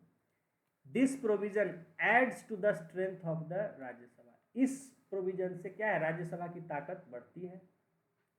However experience shows that members of Rajya Sabha represent their parties more than they represent their states। बहुत अच्छी बात है, लेकिन सच्चाई में ये है, अनुभव से देखने से ये मिलता है कि जो राज्यसभा के मेंबर होते हैं वो ज़्यादातर अपने पार्टी का हित देखने में लगे रहते हैं बजाय अपने स्टेट का हित देखने में, क्योंकि नेचुरल है वहाँ से भी वो पार्टियों के अनुसार चुन के आते हैं, पार्टी के द्वारा चुने जाते हैं, तो इसलिए पार्टी के द्वारा चुने जाएंगे तो नेचुरल है अपनी अपनी पार्टी का ही हित देखेंगे, ठीक है ना। जैसे अभी मैं आपको जो चर्चा कर रहा था विजय राघवन मूवी की, तो उसमें यही होता है कि भाई जब ये आगे बढ़ने लगता है तो सारी पार्टियां अप्रोच करने लगती हैं, हमारा पार्टी ज्वाइन कर लो, हमारा पार्टी ज्वाइन कर लो। तो वो कहता है मैं पार्टी के ज्वाइन करने या फायदे के लिए नहीं, मैं तो जनता की भलाई के लिए आया हूँ, तो मैं जनता के लिए भलाई के लिए काम करना चाहता हूँ। मुझे ये नहीं है कि भाई आपकी पार्टी में हो कि हम पैसा, वो कहता है इतना पैसा आपको देंगे, वो कहता है इतना पैसा आपको देंगे। तो पार्टी वाले तो अपनी भलाई में लगे रहते हैं, समझ रहे हैं। तो यही यहाँ पर कहा जा रहा है कि सच्चाई देखने से ये पता चलता है कि जो राज्यसभा के मेंबर ज़्यादातर अपने अपने पार्टी का ही भलाई सोचने में लगे रहते हैं, राज्य का भलाई नहीं सोचते हैं, ठीक है। अब इसमें देखिए है कुछ यहाँ, तो ये कुछ पावर्स था, ठीक है। अब यहाँ दिया है powers exercised only by Lok Sabha, ऐसे पावर जो सिर्फ लोकसभा को, राज्यसभा को नहीं है। देखिए, then there are powers that only Rajya Sabha exercises. The Rajya Sabha can not initiate, reject और amend money bills. Money bills आपको पता है, ना वो रिजेक्ट कर सकती है, ना वो ला सकती है, ठीक है, ना उसमें मतलब सुधार फोर्स कर सकती है, अमेंड कर सकती है। हाँ, the council of ministers is responsible to Lok Sabha and not Rajya. उसी तरह सरकार जो है वो लोकसभा के प्रति जिम्मेवार होती है, राज्यसभा के प्रति नहीं। काउंसिल ऑफ मिनिस्टर है, they are collectively responsible to the Lok Sabha, not to Rajya Sabha. Therefore Rajya Sabha can criticise the government but can not remove it. Rajya Sabha सरकार की बुराई कर सकती है, आलोचना कर सकती है। राज्यसभा स्थापित किस लिए किया गया है? क्योंकि वो राज्यों का अधिकार, हाँ हाँ, और स्टेट्स का भी हर मामले जो देश के लिए तय है उसमें राज्यों का भी बात सुना जाए, कि राज्य सरकार क्या चाहती है। स्टेट से रिलेटेड जो चीज, हाँ, और कॉन्करेंट लिस्ट पे क्या होता है, तो फिर कैसे उसका कॉन्करेंट में दोनों बनाते हैं, अगर कहीं कॉन्फ्लिक्ट होता है तो वहाँ यूनियन का चलता है, नहीं तो जिसका जो कानून हो। दोनों बनाए भाई मान लीजिए बिहार गवर्नमेंट कोई कानून बनाती है, ठीक है, और जैसे मान लीजिए बिहार सरकार कहती है कि भाई हम मैट्रिक तक बच्चों को, मान लीजिए कम्युनिटी को, एससी कम्युनिटी के लिए हम 1000 महीना हम स्टाइपेंड देंगे, मान लीजिए उनको हम स्कॉलरशिप देंगे 1000 महीना। वहाँ पर यूनियन गवर्नमेंट बनाती है कि भाई मैट्रिक तक जो है एससी कम्युनिटी के बच्चों को 2000 रुपया दिया जाएगा। तो बिहार 1000 बनाए, लेकिन यूनियन का 2000 है, तो बिहार में 2000 ही मिलेगा उसको, 2000 मिलेगा, समझ गए। अगर भारत सरकार नहीं बनाती तो 1000 रुपया मिलता है, लेकिन भारत सरकार ने बना दिया है तो दोनों अगर बना रहा है तब यूनियन का चलेगा। हाँ, अगर दोनों यूनियन वाला नहीं बना रहा है तो स्टेट का चलेगा, स्टेट का चलेगा। अगर यूनियन वाला बना दिया तो स्टेट वाला नहीं भी बनाएगा तो दोनों बराबर है। मान लीजिए ऐसा होता है कि बिहार सरकार कहता है 1000 देंगे, लेकिन यूनियन गवर्नमेंट कहता है कि 800 देंगे, तब 800 मिलेगा, बिहार में 800 मिलेगा। समझ गए। तो देखिए यहाँ कहा गया है कि ठीक है, ऐसा क्यों है, कैन यू एक्सप्लेन व्हाई, क्यों सरकार की जिम्मेदारी लोकसभा पे होती है, राज्यसभा पे नहीं होती है। मैंने बताया है कि क्योंकि लोकसभा डायरेक्टली इलेक्टेड रिप्रेजेंटेटिव्स होते हैं, the Rajya Sabha is elected by MLAs and not directly by the people. Therefore, the Constitution stopped short of giving certain powers to Rajya Sabha. क्योंकि राज्यसभा डायरेक्टली लोगों द्वारा चुने नहीं गई होती, इसलिए कुछ मैटर्स में उनको पावर्स कम कर दिए गए हैं लोकसभा के बजाय। ठीक है ना। In a democratic form as adopted by our constitution, जैसे हमने सरकार का ढंग चुना है, the people are the final authority, जनता के पास ही अल्टीमेट अथॉरिटी है, जिसको जनता पावर देती है उसको पावर ज़्यादा है।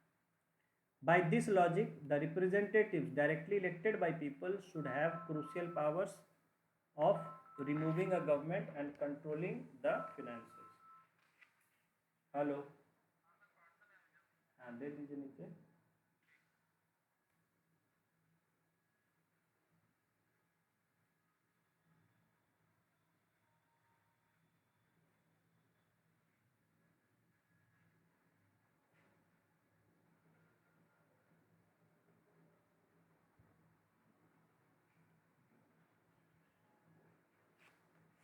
Okay. So in all other spheres, including passing of non-money bills, constitutional amendments, and impeaching the president and removing vice president, the powers of Lok Sabha and Rajya Sabha are co-equal, लगभग बराबर है। ठीक है ना। तो ये देखिए यहाँ हमने लोकसभा राज्यसभा का आपको डिस्कस कर दिया, राज्यसभा के स्पेशल पावर्स। ठीक है। हाँ, थोड़ा सा इसमें और आएगा, राज्यसभा का जो है ना इम्पोर्टेंस ऑफ राज्यसभा थोड़ा सा जो दिया है, तो वो थोड़ा सा थ्योरी का चीज़ है, यहाँ पावर्स हमने दे दिया। राज्यसभा का जो पहले उसमें होगा, उसमें हाँ दिया होगा, नेचुरल बात है, यहाँ जो यहाँ दिया है उसमें आप पढ़ लीजिएगा। ठीक है, इसको पढ़ लीजिएगा। ठीक है,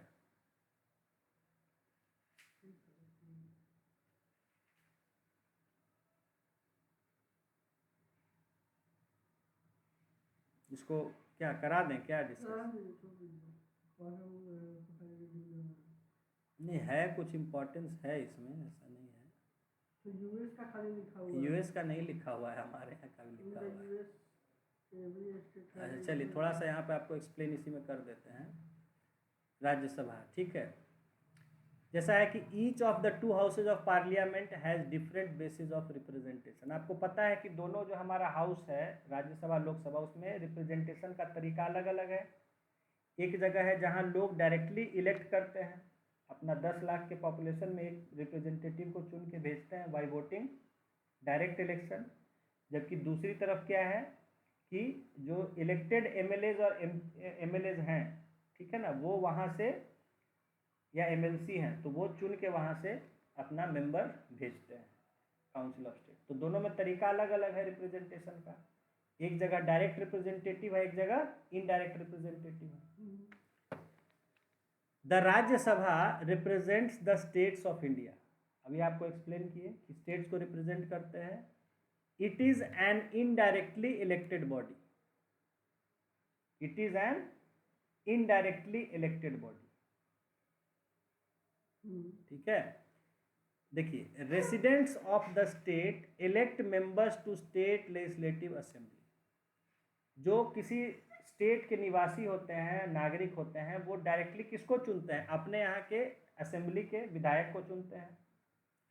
the elected members of state legislative assembly in turn elect the members of Rajya Sabha. जिनको वो वहाँ विधानसभा में चुनते हैं, वो जो है फिर लोगों को चुन के भेजते हैं राज्यसभा में। Now we can imagine two different principles of representation in the second। देखिए, इसी को आप जस का तस लिख दीजिएगा, बस समझ गए? नहीं, समझा दे रहे हैं, कह रहे हैं कि लिख दीजिएगा तो आप मैंने टॉप में नंबर पा जाइएगा। ठीक है, हाँ, इसलिए आपको बोले कि एनसीईआरटी जो आपको एकदम रट जाना है, कहीं लिखना है धड़ से लिखिए, कहीं बोलना है उसको बोलिए। खैर, मैं चलिए डिस्कस करा दे रहा हूँ थोड़ा सा। तो we can imagine two different principles of representation in the second chamber.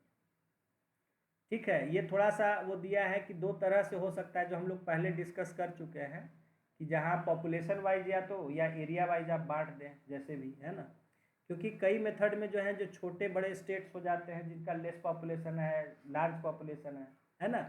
देखिए, this second method means that regions or parts having larger population would have more representatives in second chamber than regions having less।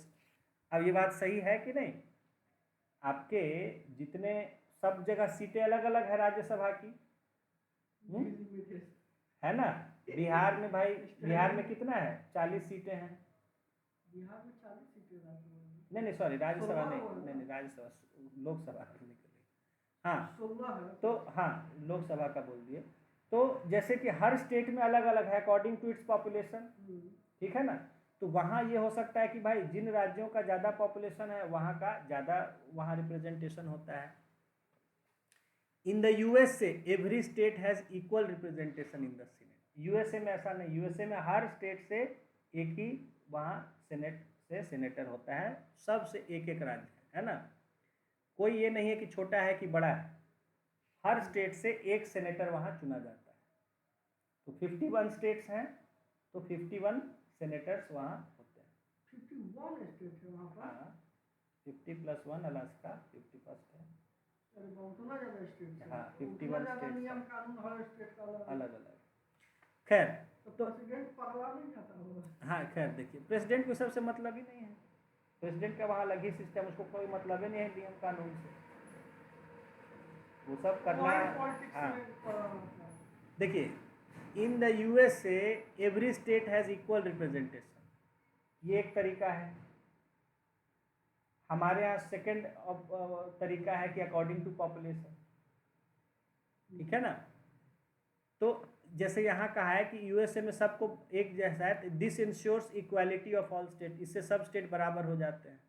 But this also means that a small state would have the same representation at larger state. लेकिन इसमें यह भी हो जाता है कि जो छोटे राज्य बड़े राज्य उसका बराबर हो जाता है, ठीक है। हमारे यहाँ अलग है, the system of representation adopted for Rajya Sabha is different from that of USA. USA से हमारा अलग है। The number of members to be elected by from each state has been fixed by the 4th schedule of the constitution. खैर, तो यहाँ कहा जा रहा है कि what would happen if we were to follow the American system of equality of representation. USA का system करें, यूएस कितना अलग है। हाँ, Uttar Pradesh with a population of 1992 lakh, मतलब लगभग 20 crore, would get seat equal to that of Sikkim which has 6 lakh population. Uttar Pradesh जहाँ का 20 करोड़ पॉपुलेशन था वो, और सिक्किम जहाँ का 6 लाख पॉपुलेशन, दोनों को बराबर। तो the framers of constitution wanted to prevent such discrepancy. हमारे यहाँ संविधान बनाने वाले ऐसा नहीं चाहते, तो वो चाहते थे कि जहाँ लोगों के हिसाब से है तो जितने लोग उनके हिसाब से। एकदम सही सोच। हाँ, तो states with larger population get more representatives than states with smaller population. Thus a more populous state like Uttar Pradesh sends 31 members to Rajya Sabha, while a smaller and less Sikkim has 1 seat in the Rajya Sabha. Sikkim में एक ही है और उत्तर प्रदेश में 31 member है। बिहार में 16 है। Members of Rajya Sabha, चूंकि आधा है बिहार का पॉपुलेशन, 10 करोड़ के आसपास, 20 crore. Members of Rajya Sabha are elected for a term of 6 years. They can get re-elected. All members of Rajya Sabha do not complete their term at the same time. Every 2 years, 1/3 members of the Rajya Sabha complete their term and elections are held for those 1/3 seats. Thus, Rajya Sabha is never fully dissolved. ठीक है ना? एक ही तिहाई पे voting हाँ। होता है, फिर 2-2 साल पे हाँ, बढ़ते जाते हैं। therefore it is called the permanent house of the parliament. बता चुके हैं। The advantage of this arrangement is that even when Lok Sabha is dissolved and elections are yet to take place, the meetings of Rajya Sabha can be called and urgent business can be conducted. मान लीजिए Lok Sabha dissolve हो गई है, उस समय कानून बनाना है तो राज्यसभा से भी कुछ फैसले किए जा सकते हैं, एक हाउस कम से कम उस समय रहता है। ये फायदा होता है परमानेंट हाउस का। Apart from elected members, Rajya Sabha has 12 nominated members. The president nominates these members. These nominations are made from among those persons who have made their mark in the fields of literature, science, art and social service. ठीक है, तो ये राज्यसभा का आपको special जो है ये topic cover हो गया। ठीक है, तो ये राज्यसभा पर बेस्ड जो क्वेश्चंस हैं। अब यहाँ देखिए बाई कैमरलिज्म इन जर्मनी भी दिया हुआ एग्जाम्पल में, आप इसको अलग से पढ़ सकते हैं जानकारी के लिए। जर्मनी में भी बाई कैमरल लेजिस्लेचर होता है, उसका अलग एक बुंडेस्टाग और एक बुंडेसराट कहते हैं। ठीक है, बुंडेसटाग और बुंडेसराट। बुंडेसटाग है जो फेडरल असेंबली है, और बुंडेसराट कहते हैं federal council, council of state जिसको लोकसभा राज्यसभा, वहाँ जर्मनी में बुंडेसटाग और बुंडेसराट कहते हैं। ठीक है, 16 वहाँ स्टेट्स हैं जर्मनी में। ठीक है, इस तरह से इसका एग्जाम्पल दिया हुआ है। ये राज्यसभा का हो गया। ठीक है, 29 स्टेट हो गया कि 29 तेलंगाना मिला के है। ठीक है ना। तो यहाँ हमने देख लिया क्या पार्लियामेंट क्या फंक्शंस इम्पोर्टेंस पढ़ लिया थोड़ा, और राज्यसभा का हमने स्पेशल देख लिया। ठीक है, जो स्पेशल पावर्स हैं कुछ राज्यसभा के।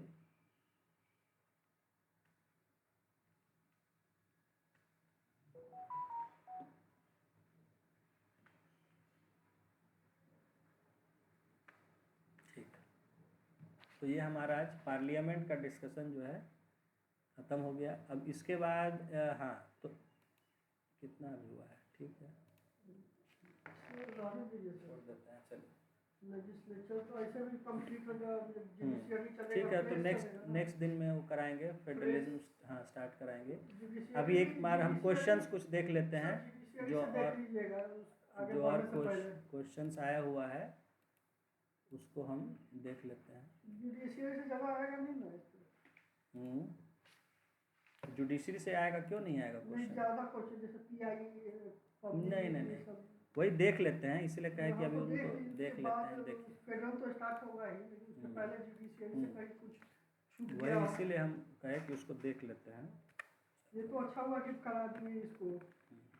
क्वेश्चन देख रहे थे कि छूट रहा है, वो आ रहा है क्वेश्चन। देखिए, और हम लोग क्वेश्चन जैसे देखते हैं, ये तो आपको डिस्कस किए थे, concern of supreme court on combating gender stereotypes, current से है। ठीक है ना, बताए थे उस समय आपको। फिर जैसे एग्जामिन हाँ, रिलेवेंस ऑफ भारतीय नागरिक सुरक्षा संहिता, ये सब देखिए करंट से है, नया नया कानून आया था सब, है ना, उसके बारे में लिखना था। उसके बाद हाँ, ये सब करंट से है। ये सब तो करंट से है, इंटरनेशनल। ये बाहर करा था। इसके बाद यही कराएंगे। कितना दिन में कंप्लीट होगा?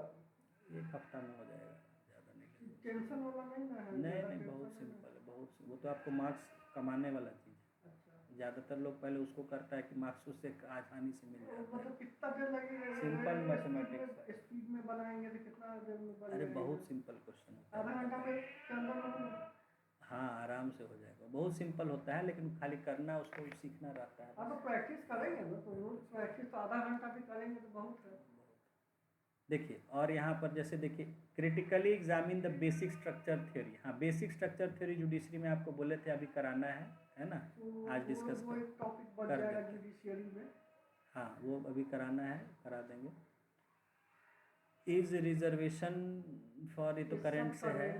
हाउ प्रियम्बल, हाउ कास्ट का जो मेंस की तरह करा देंगे, हाँ, मतलब भी लिखा देंगे। कुछ अलग से दे देंगे, वो हम अपने से लिख लेंगे ना। हाँ, ठीक है, हम दे देंगे, प्रैक्टिस करेंगे ना, तो उसको कुछ अलग से। जैसे कास्ट पर इशू पर एक है, उसको देंगे आपको।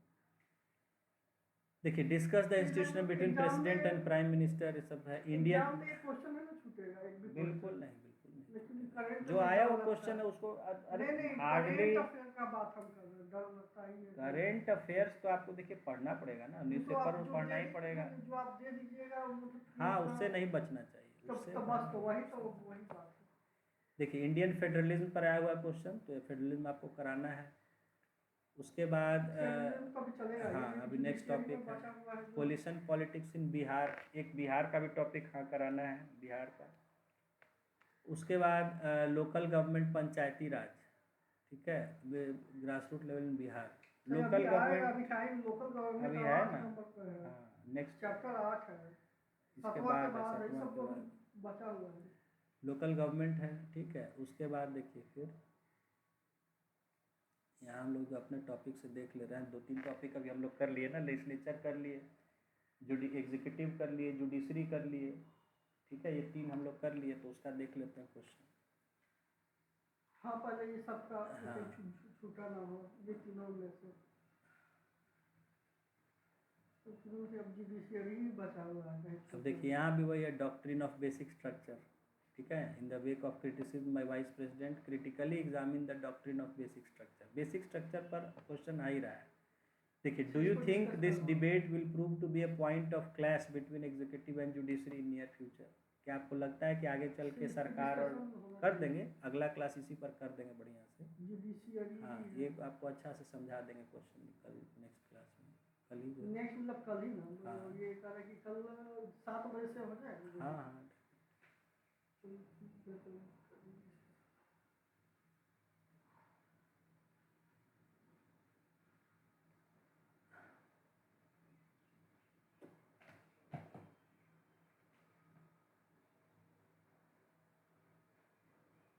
अब देखिए, जैसे यहाँ को शॉर्ट नोट आया है, explain the judicial review jurisdiction of supreme. Judicial review का जो प्रोसेस है उसके बारे में पूछा है। Explain the judicial review. हाँ, मैंने बता रहे हैं कि जुडिशियल रिव्यू सुप्रीम कोर्ट का जो है वो है।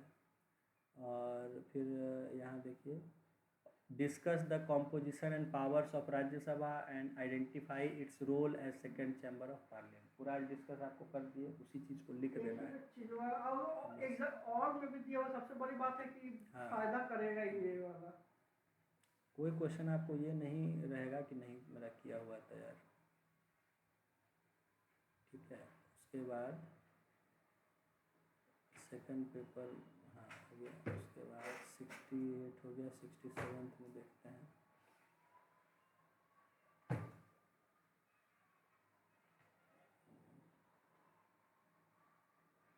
सर हिंदी बचेगा, सर हिंदी का अलग ही टेंशन है।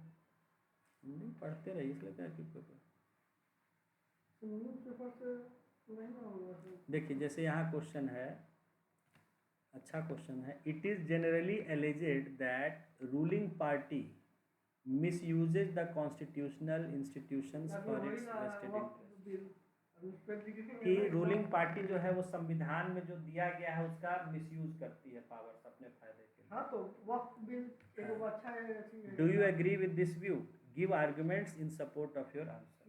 फुल हाँ लिखा है, इसी पर है, तो आप समझ सकते हैं। बहुत सारे उदाहरण जो आप हैं हम दे रहे हैं, चाहे लैंग्वेज इशू हो, बहुत सारा करंट से। देखिए हाँ,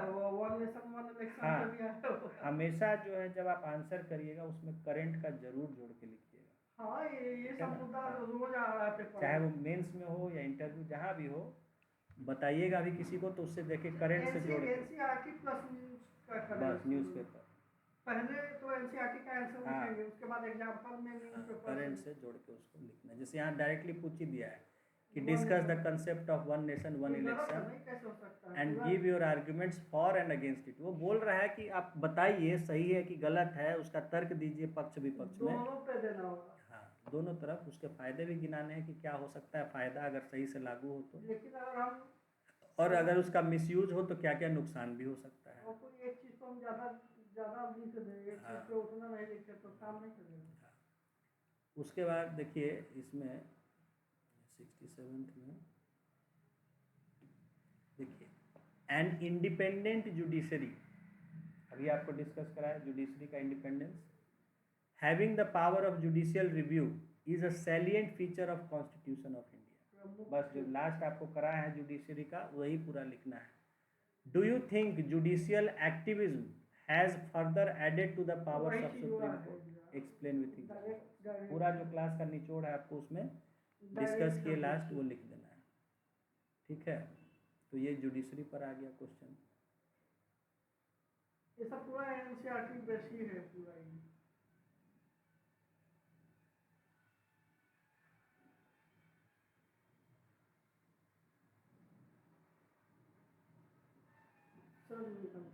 ठीक।